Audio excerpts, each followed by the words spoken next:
行动成功，我马上带他去跟你会合。收到。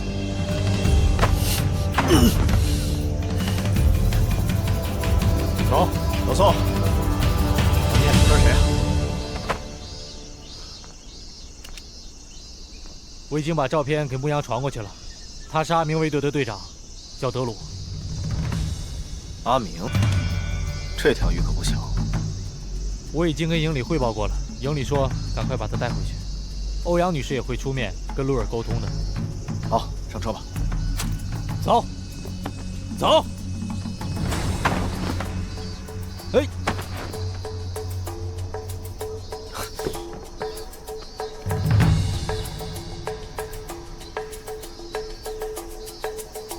氰化钾，快，报告营长。是。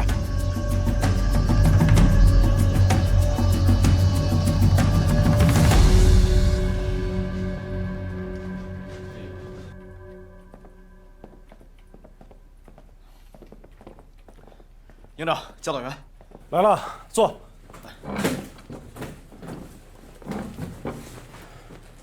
我先大概说一下基本情况。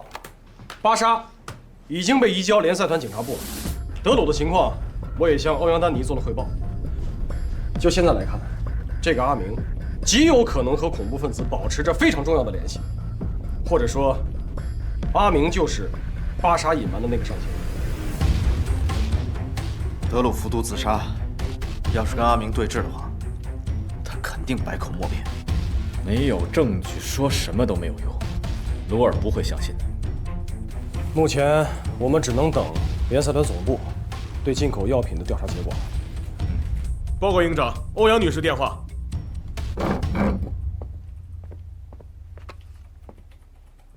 欧阳女士，什么时候的事儿？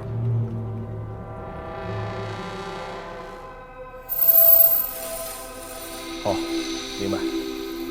中国维和步兵营一切听从联赛团总部的安排。怎么说，老高？形势不容乐观啊！政府军决定明天破晓，强攻难民营。什么？小将，到！通知连以上干部，半个小时后到这儿开会。是。鲁尔要跟联合国撕破脸了。不仅如此啊，特派团司令部决定以中国维和步兵营为总指挥部，所有相关决策人员都将听咱们调遣。老高，这个责任太大了。报告营长，联赛团军事部门、维和警察部门，还有我国大使馆全部打来电话，想要和您。好，告诉他们10分钟之后回电话。是。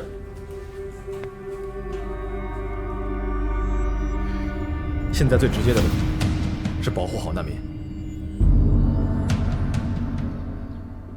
昨天下午，鲁尔下达第175号命令，宣布丹城全面戒备，封锁道路，并且有目击者称，他们看到很多坦克出入，并且有大量的政府军进入丹城。而且今天零时，丹城开始实施空中管制，除政府军飞机以外，所有飞机禁止飞行。为了广大民众的安全，请不要肆意外出。下面请看现场传来的报道。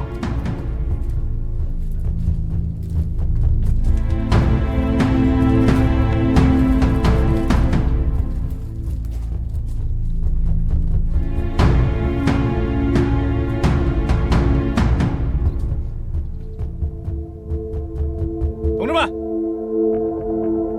大家都看到了，鲁尔的政府无视与联合国的约定，明天将会强攻我们步兵营所负责守卫的难民营。下面，请营长传达上级给我们的命令。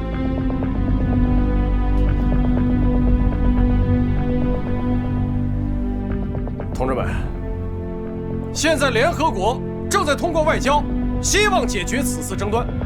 同时，特派团司令部命令我中国维和步兵营坚守阵地，保护所属难民。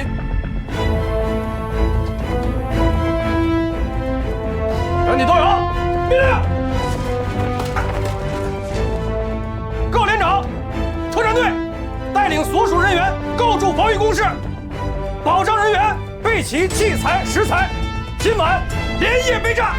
是。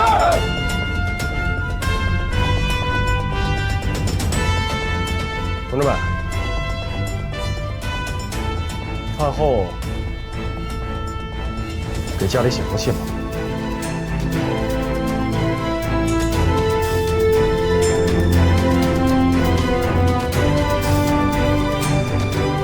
保证完成任务！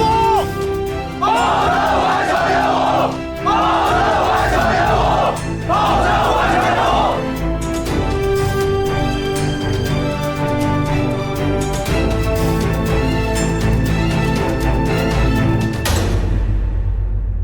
终究还是来了。班达无辜的被伤害，罗尔因此而准备动手，是不留任何余地的动手。我知道，班达的事让他愤怒，但这只是一部分的原因。更重要的是，他作为一个政治家的嗅觉，他知道这次的事是他血洗难民营永久性的铲除马努特最好的机会。这里成了孤岛，我们是最后的防线，在我们的身后是将近2万人的2座难民营，这其中可能会有罗尔所谓的叛军势力浑水摸鱼冒充难民，但绝大多数人都要因此而成为陪葬，也包括我们这是唯一守卫力量。营长知道，如果我们坚守到底，面对的很有可能就是政府军的坦克、装甲、上万人的步兵。我相信这次罗尔说到做到，他会跨过我们的身体，直奔那些手无寸铁的平民，他自己的百姓。可是就在刚刚，营长和教导员做了决定，我们寸步不离，寸土不让。可我是真的害怕，无论我们的意志多么强大，我们的准备多么充分，可这种害怕是源于我们不能攻击，只能自保。这是我们从未想象过的情景。我已经看到了政府军坦克巨大的炮口，黑洞一般，让人胆寒。可我们依然不会动摇。营长的一句话是所有人准备赴死的决心。他说：“我们就眼睁睁地看着身后那2万人成为罗尔的炮灰吗？不需要回答，也不需要犹豫。中国人民解放军在保家卫国的同时，也会尽可能地保护所有手无寸铁的无辜的人民。唯有如此，我们才配得上叫做和平之时。如果我们的鲜血能让罗尔停下屠杀的脚步，我想我们每个人都已经准备好了随时殉道。可是，只有这样，才是迈向和平的道路。”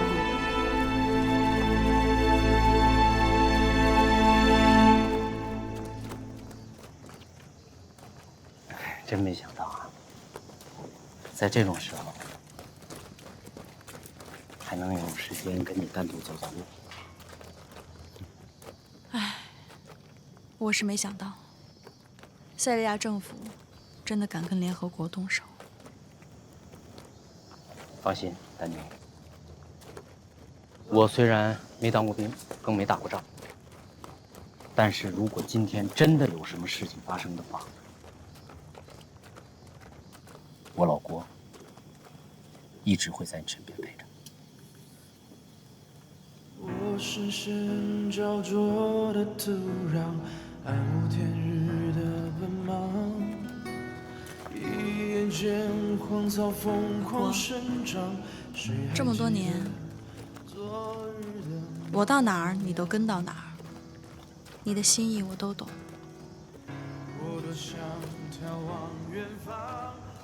谢谢。其实啊，都是我的错。自从离婚那天起，就是我的错。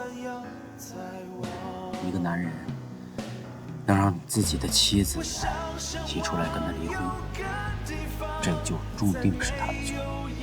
所以，我要用我的一生去弥补这个错。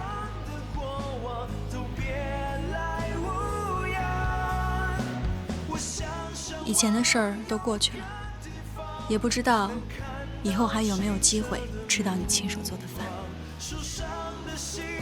能，一定能。无论走到哪儿，就算是在黄泉路上，我也给你做饭吃。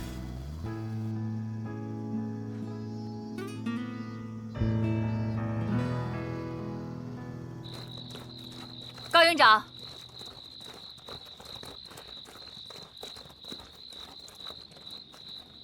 营长同志，我愿受联赛团委派与维和部队协同作战。好的，营长，感谢，辛苦了。同志们辛苦了，多余的话我不说了，情况都了解，就一句话，有没有信心？有。中国医疗队是中国军人，所以我们必须和你们在同一条战线上战斗。好的，院长。同志们，数个小时之内，我们会有一场硬仗。我们身后的悠悠 house 里，全部都是手无寸铁的老百姓。我们作为军人，作为中国军人，不能丢下他们不管。在国内，我们本来就是一个战壕的战友。在塞利亚，我们更是要同进退。我愿医护人员全部听你调遣。好的，院长。岳峰，到。这样，你带队，全权负责保护医务人员人身安全。是。你们跟我来吧。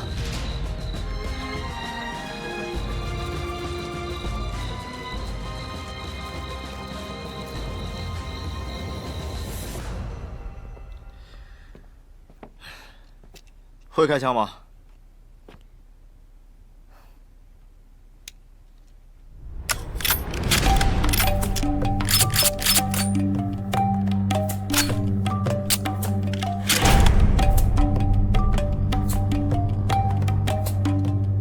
还挺厉害。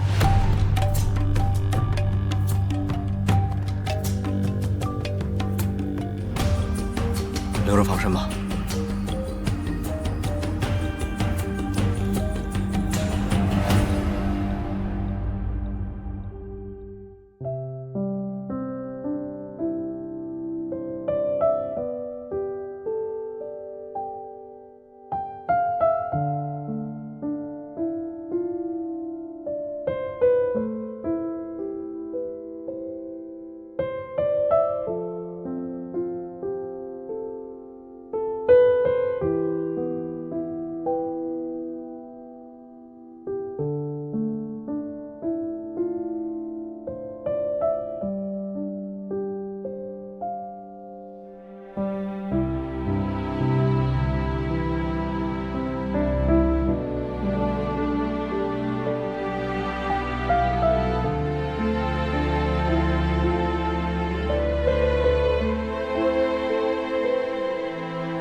教导员，我写完了。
哥，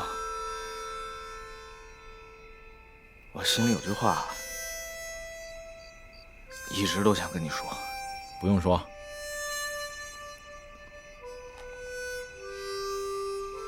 也不要说。啊？我知道你想说什么。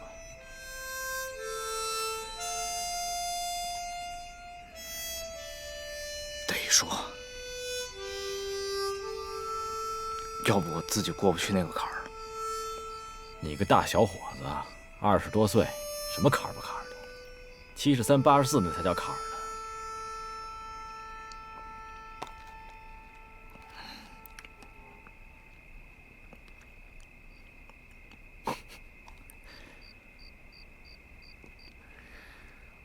我还记得呀，我刚把你从那个废墟里刨出来的时候，也这德行。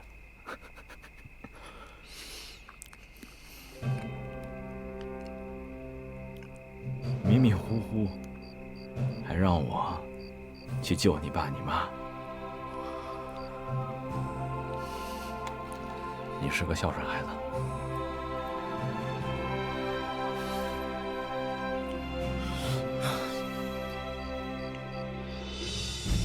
我绝对忘不了08年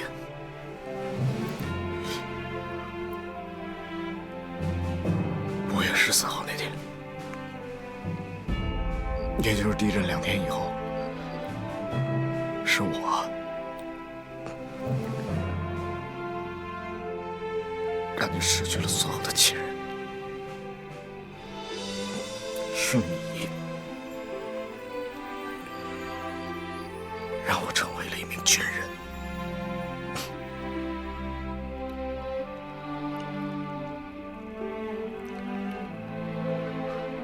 我这辈子我都还不起。怎么还没完没了呢？我和你说，聂风，我是中国人民解放军，救你是我的职责，不管是谁，那个时候我都会去救。聂风，你呀，你不要因为这件事情而内疚。对于我家人的死，谁都无能为力，和你没有任何关系。有，你这孩子就是轴。聂风，我告诉你，我挺知足的。我至少，我见了我亲人的最后一面，我至少把他们给安葬在我给他们选的墓里。你想想有多少人，几万人，自己亲人都不知道在哪儿。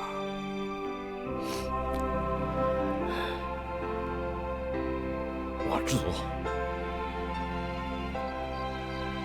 知足。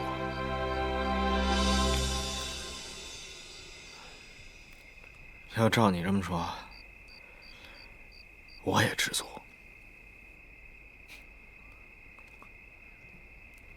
我也知道我爸妈在哪儿，但是光说知足没用。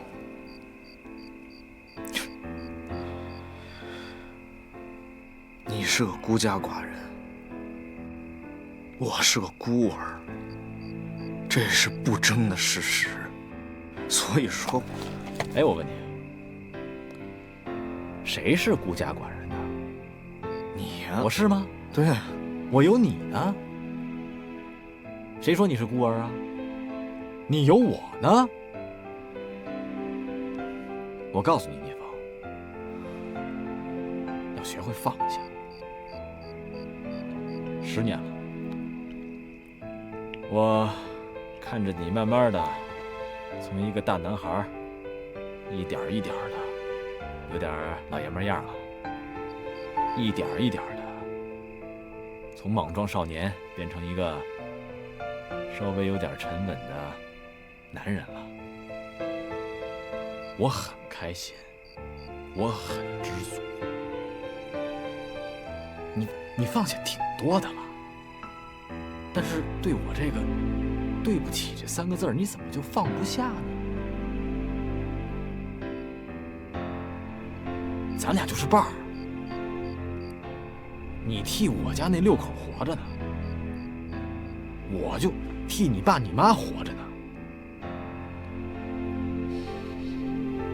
对，咱俩就是伴儿。这遗书啊，不是给别人写的，咱俩是给对方写的。为什么什么都没写啊？因为都知道对方想写什么。古时候有很多的无字碑，咱俩就给他来一个白纸的遗书。对，但是话说回来啊，哥，你呢给了我这条命，我来到塞利亚，来到这个地界上，我就是要用你给我的命，保护更多人的命。即使这个情我还不起了，但是我心里舒坦。那么多战士，每天看着你这样，都不知道为什么对我这么好，我也跟谁都没解释过。但是我心里只有一个想法，不能白下了你给我的这条命。好，那明天咱们就要活一起活，要死啊一起死，要活一起活，要死不能一起死。你可记住了啊！大事上都听你的，小事上你得听我的。咱们明天真要是动起手来，你就得站在我后边。你知道为什么吗？你听我说，你不要跟我犟。你站在我后边的主要原因就是，如果我真的要是牺牲了，你得替我活着，你知道吗？如果我们都平安，那就一起醉一场。我答应你，明天我一定冒你后边，行了吗？行，来，咱俩干一个，用花生米，来，干一个，一言为定啊！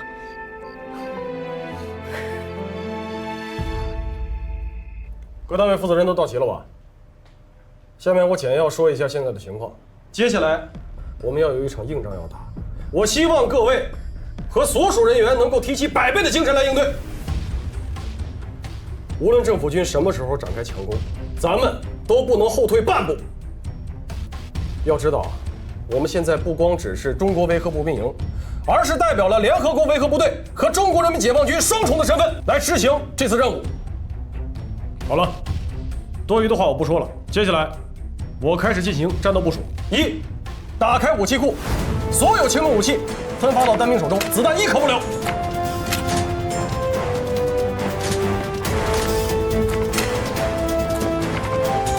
2，所有人员按照作战计划进行详细的部署，东西两面由1连负责，南北两面由2连负责，是否明白？明白。好，第3。营区所属的医院全员上阵，随时准备战地救援。说到这儿，我强调一点，所有战斗分队的人要务必保护好医护人员，是否明白？明白。第4，后勤保障分队炊事班要切实做好后勤保障工作，兵马未动，粮草先行，要明白你们所担负任务的重要性。作战计划部署完毕，最后我再强调一点。各单位负责人员，我希望这场战斗过后，咱们全营几百号的兄弟，要一个不落的全部安全带回家。完毕。保证完成任务。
来，你们几个把这汤分了，一定要保证每个人喝上它一碗，注意安全，别弄洒了。是。去吧。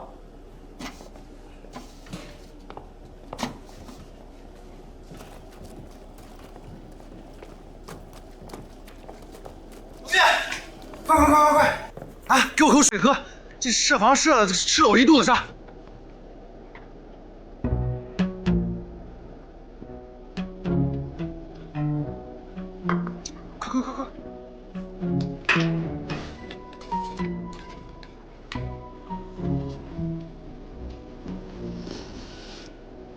快！闲了蛋啊！外面都火烧眉毛了，你还有功夫跟我扯闲蛋？太年轻，不要着急上火。越到这个时候，大家越容易着急上火。你说这个时候我再给大家弄一锅咸汤，谁喝呀？你喝呀？不咸，刚刚好。哎，要不是因为我知道他们能做这么好，开玩笑呢。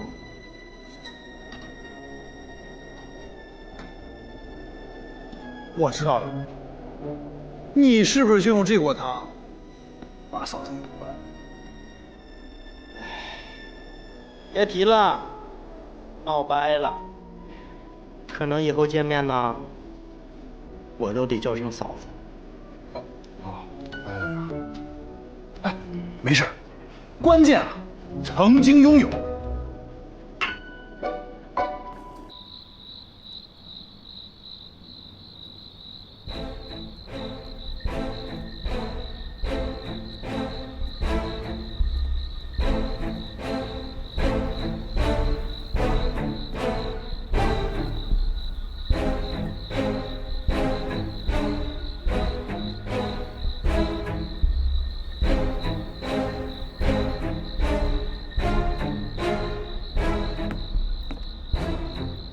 指导员，怎么样？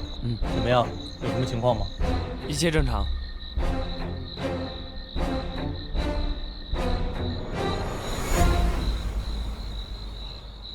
哎，小杨，有件事儿我一直忘了问你了，你手上的冻疮是怎么回事？啊，这个是我之前在大兴安岭站岗的时候冻的。我前2天还和聂队长说来着。我说在东北的时候觉得已经挺难熬了，没想到来了塞利亚以后才发现，东北不算什么。要多注意啊。是。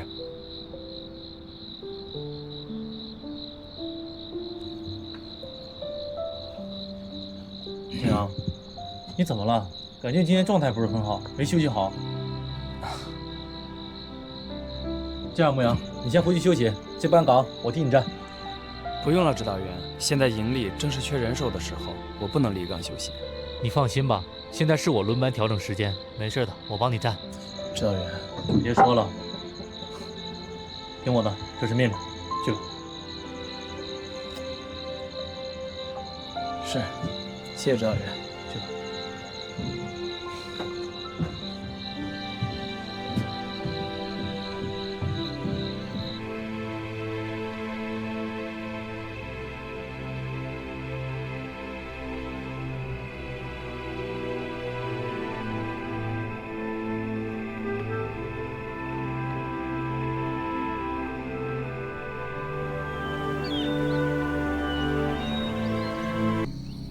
高营长为什么要帮助马努特那个混蛋呢？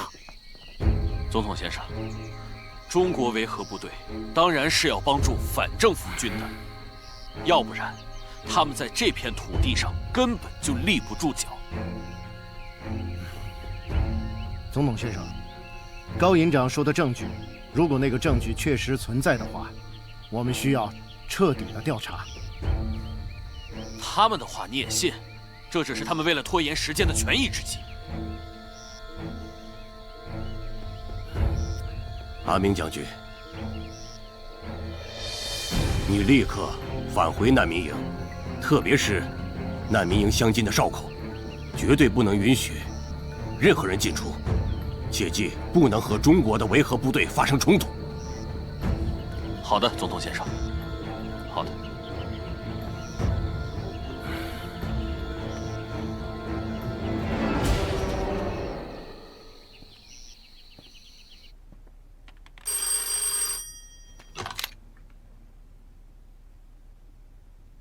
你有没有收到来自联赛团的文件？还没收到联赛团的文件。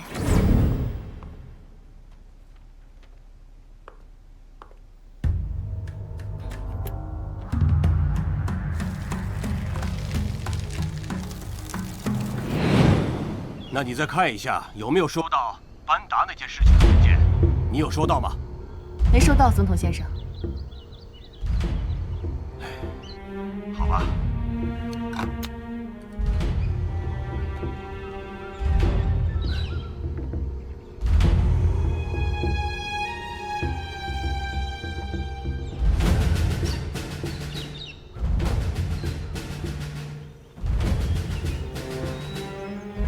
安士顿账单已销毁。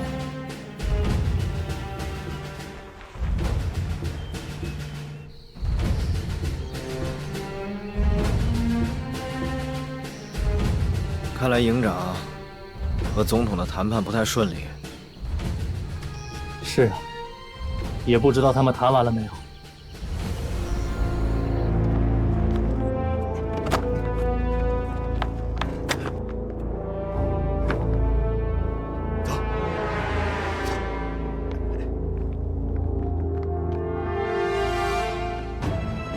别动！把枪放下！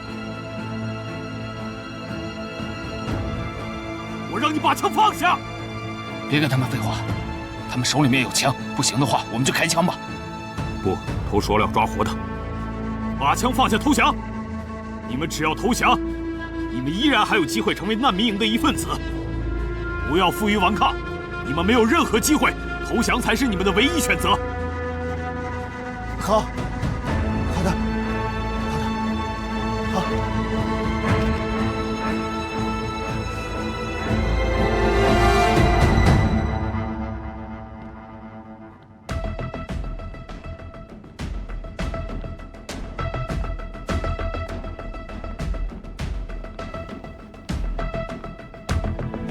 他们想逃出难民营，但是在半路上被我们拦了回来。我跟他们说，如果他们能够选择投降，他们就依然还是难民营的一份子。所以，他们就放下了武器，并且跟我回来了。你现在好好的看管难民营，如果他们之中再有从里面跑出来的，你就去给他们一个教训。是的，长官。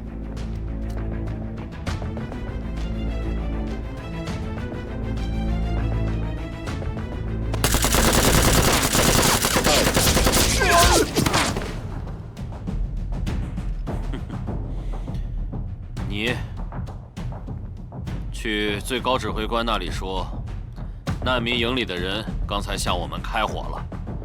如果还有从难民营里逃出来的人，就立刻射杀掉，不要有任何的犹豫，就说是我的命令。但是将军，总统先生会不会同意这么做呢？你就这样跟总统说，是那些难民们先拿枪射杀我们的。他当然不希望他的兵被持有枪的难民们杀掉了。好的，长官。你们是什么人？大家不要乱！政府军现在守在外面，出去的话，大家会很危险的。大家冷静一下，只要你们留在这里，我们维和部队一定会保护大家的安全。对。不能在这里等死！不能！让我们出去！让我们出去！让我们出去！住手！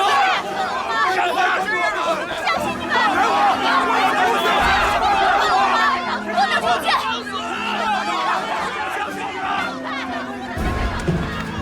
营长，有大批难民在营区北侧集结，难民开始翻墙，外面有枪声，政府军已经动手杀难民了。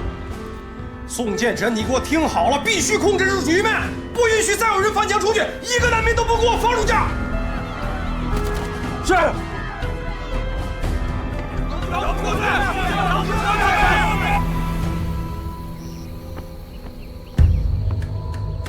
总统先生，UN 难民营北区附近发现有难民翻越围墙的举动，并且与我军发生冲突，之后与我军交火。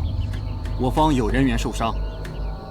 好，既然他们先开枪了，就让阿明去处理这件事，但是不能和中国维和部队发生冲突。是，先生。总统先生，这可是展现我们自己实力的好时机啊！展示实力，这你只说对了一半。我们要借这次机会展现清剿叛军的实力和决心，再借这次机会震慑维和部队。我们不会和他们真正动手的。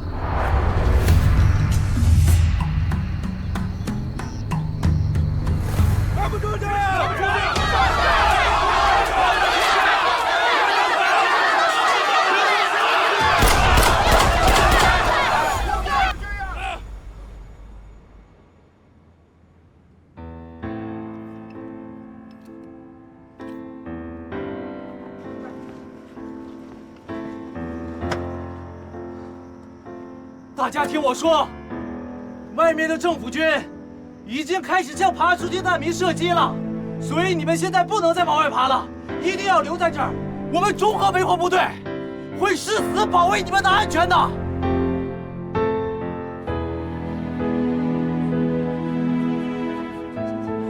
你们拿什么来保证我们的安全？是啊，中国维和部队根本无法阻挡政府军的进攻。没错。如果这样坐以待毙，还不如冲出去有一线生机。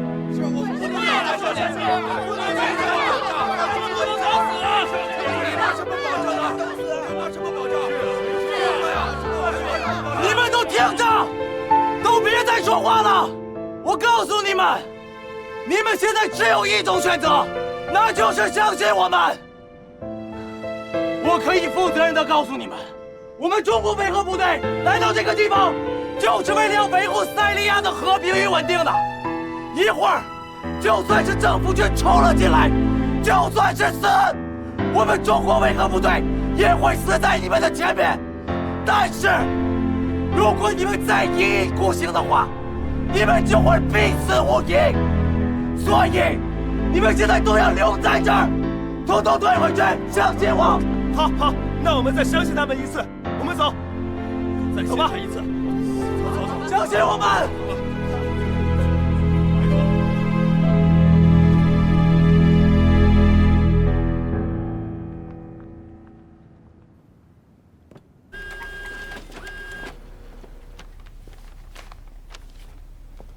高营长，这是刚刚从瑞士银行发过来的传真件。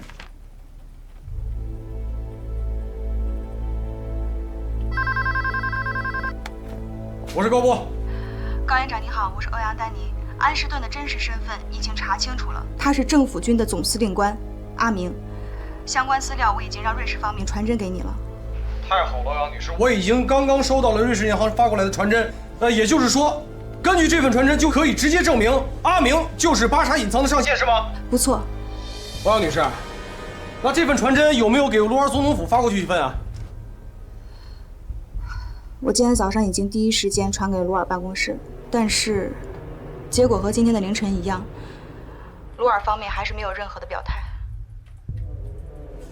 坏了，欧阳女士，如果说阿明真的是和恐怖分子是一伙的话，那么在卢尔身边肯定还有他们安插的内线。也就是说，现在这份文件很有可能已经被他们截获了。那如果真的是这样，我们的调查不全都白费了？我们得想办法能让卢尔了解真相。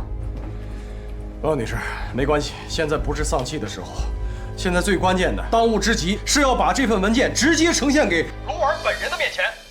这太危险！如果文件被截获，阿明应该已经有所察觉。你们不要贸然行动，他会找所有的借口发动进攻。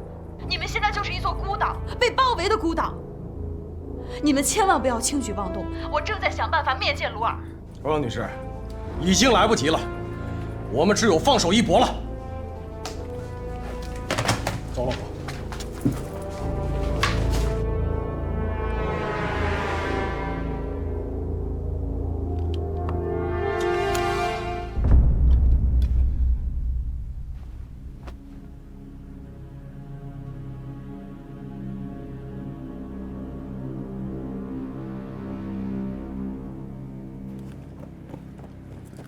营长，教导员，什么事儿？聂峰，安士顿的真实身份已经查清楚了，这上面的材料能够说明一切。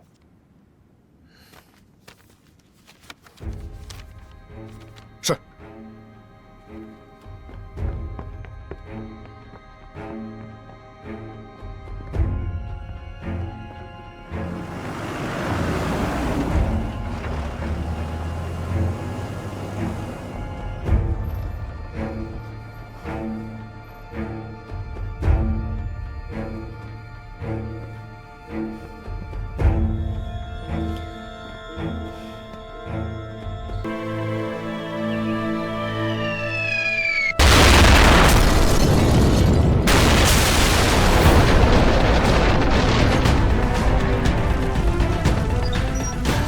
老兵，警戒！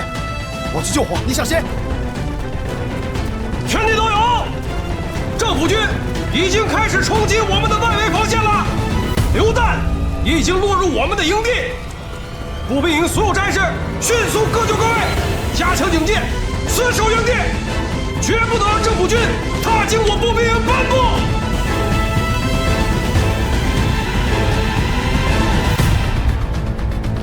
就在刚刚，政府军和反政府武装在联合国之家不远处外激烈战斗，炮弹在营地周围炸开，有些炮弹误入了中国维和步兵营营区内，目前还未得知是否有人员伤亡。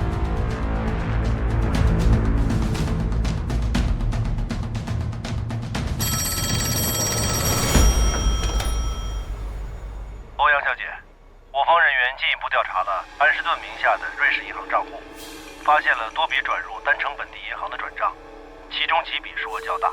经过调取此前的监控录像，我们发现取款人正是塞利亚恐怖分子巴沙。也就是说，安士顿的确是巴沙的上线。现在就将所有的证据传给鲁尔总统，并请对方在收到证据以后立刻回电给我。明白了。哦，还有，等一下，请继续调查，直到明确安士顿的真实身份。好的。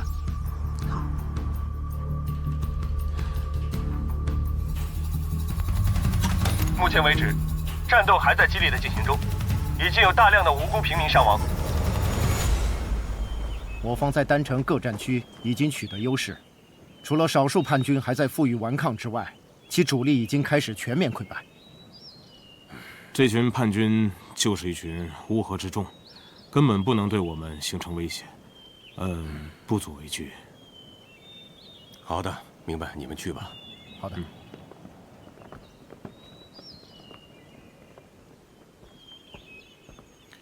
总统先生，是你把消息传出去，说政府军今天要强攻难民营吗？总统先生，我不知道事情的真实情况，但我们的确发现了在难民营里的反政府军叛徒，难民营已经成为了藏匿罪犯的老巢，是一个巨大的安全隐患。如果我们再不围剿的话，你说的没错，难民营的隐患一定要消除。但是我们要注意处理的方法，毕竟那里是联赛团的驻地。总统先生，如果那里真的是联赛团的驻地的话，班达小姐根本不会被恐怖分子所绑架。正因为她被恐怖分子绑架了，所以那里根本就是无法之地。你说的也不是没有道理。但是我要先和中国的维和部队正式的谈谈，让他们放弃驻守难民营。记住，绝不能擅自动用武力。好的，总统先生。你看这个5号地狱和这个。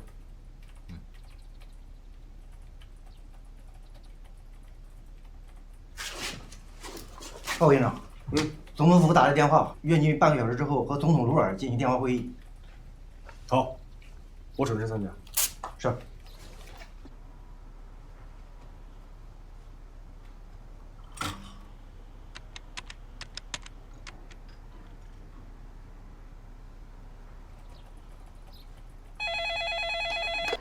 喂，高营长。哦，欧阳女士，那个名为安士顿的人的确是巴沙的上线。1个小时前，我已经派人把证据传给了总统府了。太好了，刚才总统府已经打来电话，罗尔总统约我一会儿进行电话会谈。我估计他是不是要说这个证据的事儿？但是，我有一个不太乐观的预感，因为直到现在，总统府那边还是没有给我任何的回应，所以很有可能，总统那边没有收到任何的证据。我明白了，你的意思是说，巴沙交代的那个上线，也就是安插在总统府内的间谍，很有可能提前获得或者是销毁这个证据。对，所以你和鲁尔的会谈未必会顺利。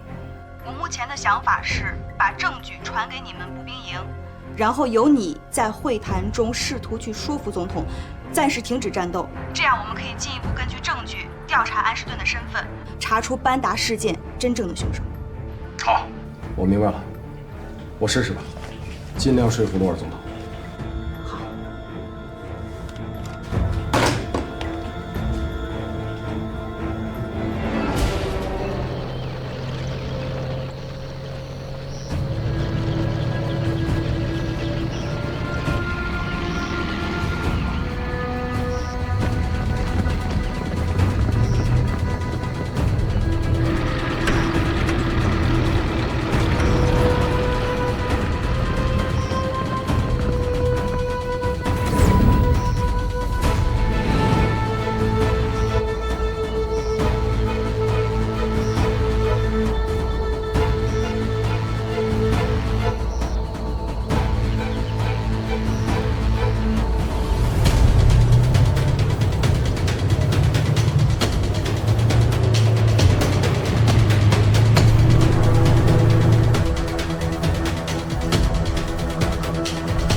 老宋，政府军的所有火力全都指向营内，步步逼近。我觉得他在试探我们的底线。老聂，以政府军的火力，想要攻破我们的防守，简直易如反掌。他们根本不需要试探。他们现在之所以没有向我们开火，他们顾及的只是联合国和中国军队的威望，连任何警示射击都没有。他们会觉得我们示弱。我现在就联系营部。老聂，听我的，你稍安勿躁，等营长和鲁尔谈完话之后，会给我们下明确的命令的。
总统先生，您快看，现在中国维和步兵营的营地里面，全部都插上了中国国旗。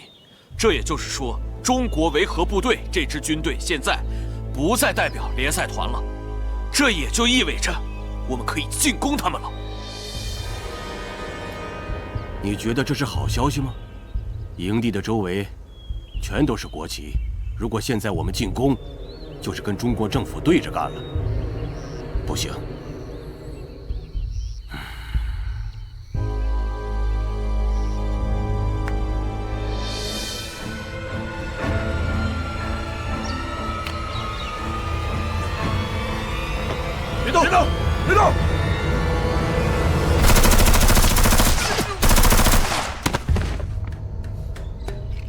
老边什么位置？听声音，应该是地区方向。地区，你那边什么情况？报告，地区巡视正常，安全。收到，保持警戒。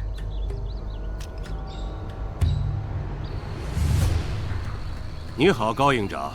总统先生，我打给你只有一个目的，就是明确告诉你们，你们不要挡在政府和国家叛徒之间，这样做毫无意义。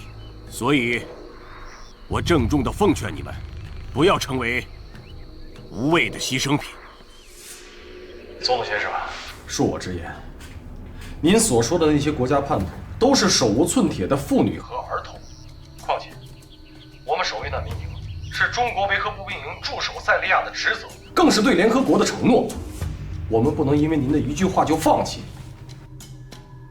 班达走进难民营时，他不也是踏上了你们中国维和部队的领地吗？你们保护好他了吗？你还好意思跟我谈承诺？总统先生，我正要向您说班达绑架的事情。联赛团刚刚发来消息，已经查到了巴沙上线的一些线索，而且这些线索已经以文件的形式发到您的总统府，不知道您是否收到？巴沙的上线是谁？总统先生，水落石出只是时间问题。中国军队和联合国的态度是，希望您在查到罪魁祸首之前先行撤军。哼，你是想搪塞我，让我放过伤害班达的那些人吗？总统先生，在没有确凿的证据之前，马努特他仍旧是无辜的。恕我直言，如果您一定要强攻难民营，那么中国军难民营共存亡。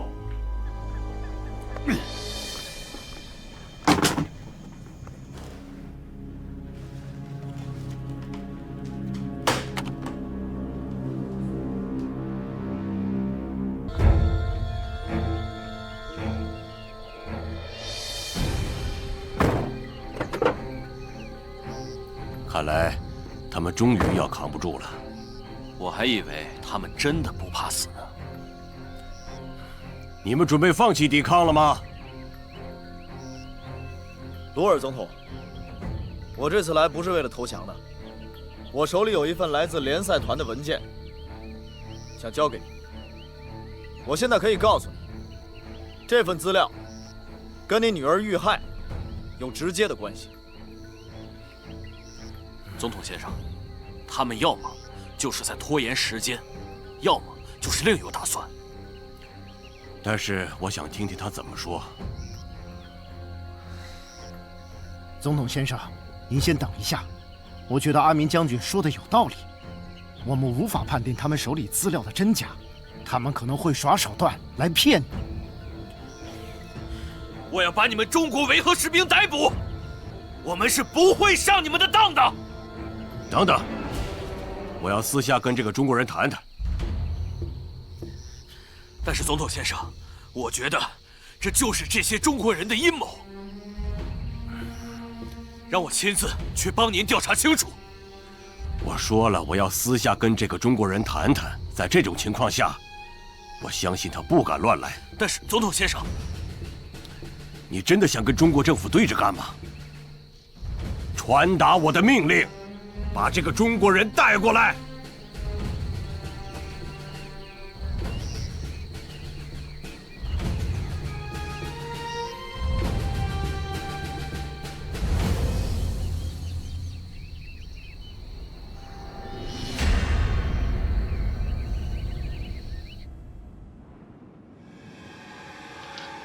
难道就让队长自己一个人去啊？要我说的话，实在不行，我们就把队长拉回来。大家不要轻举妄动，队长现在代表的不只是维和部队，他们政府军应该不敢轻易跟我们撕破脸。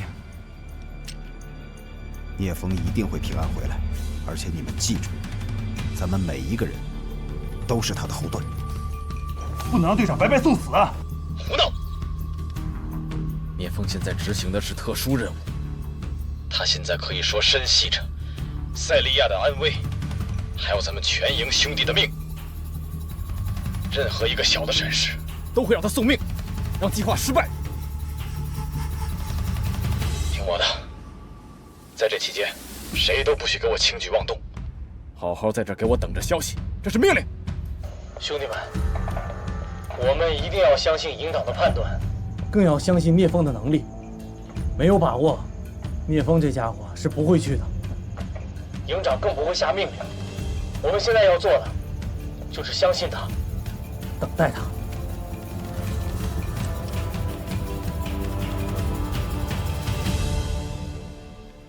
好了，你想告诉我什么？听着，如果你敢胡说八道欺骗总统，我就让你好看。总统先生，绑架你女儿班达的幕后主使是你的人。谁？联赛团已经查明信息，这个人是阿明将军，他雇佣的巴沙。哼，总统先生，他一定是在开玩笑。你知道阿明将军一直尽职尽责的在总统的身边，你这样说是在侮辱总统的智商吗？无凭无据，我怎么相信你？没有证据，我就不会来了。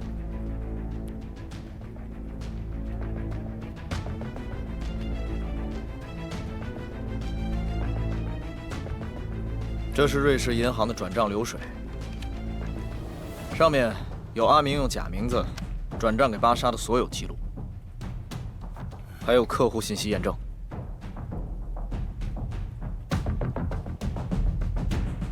总统先生，别信他，这种东西很容易造假。你闭嘴！立刻把阿明给我叫过来。是，先生。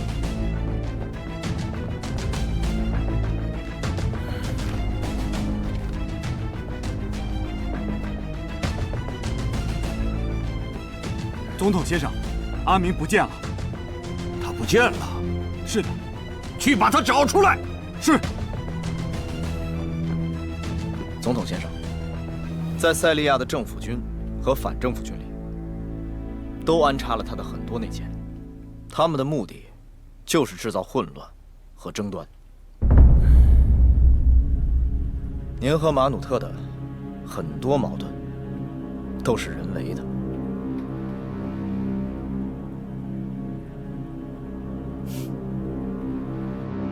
撤离！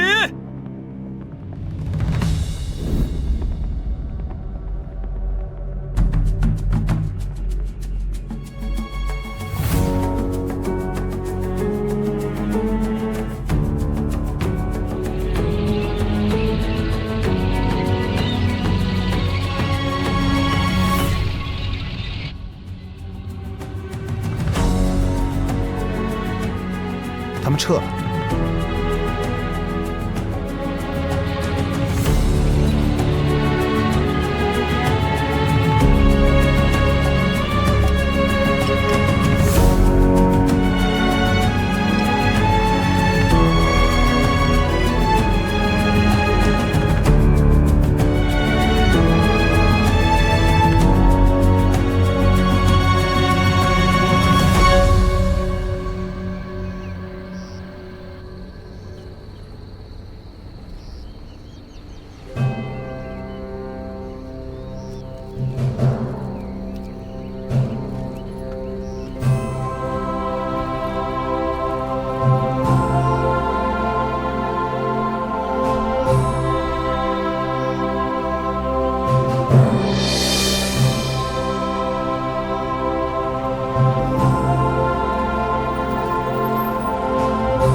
董经理，到！同志国内，危机解除。是。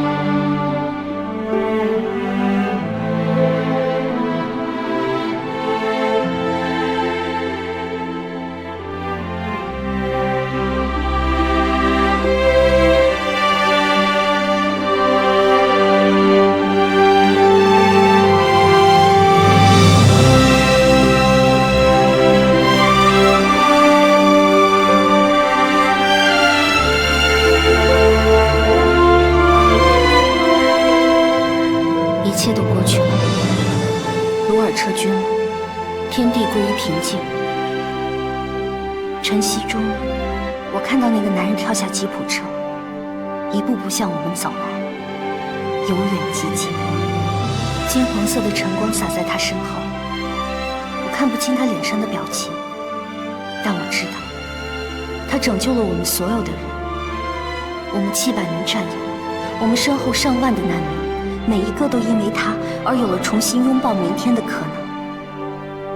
他满足了我从小到大对于一个男人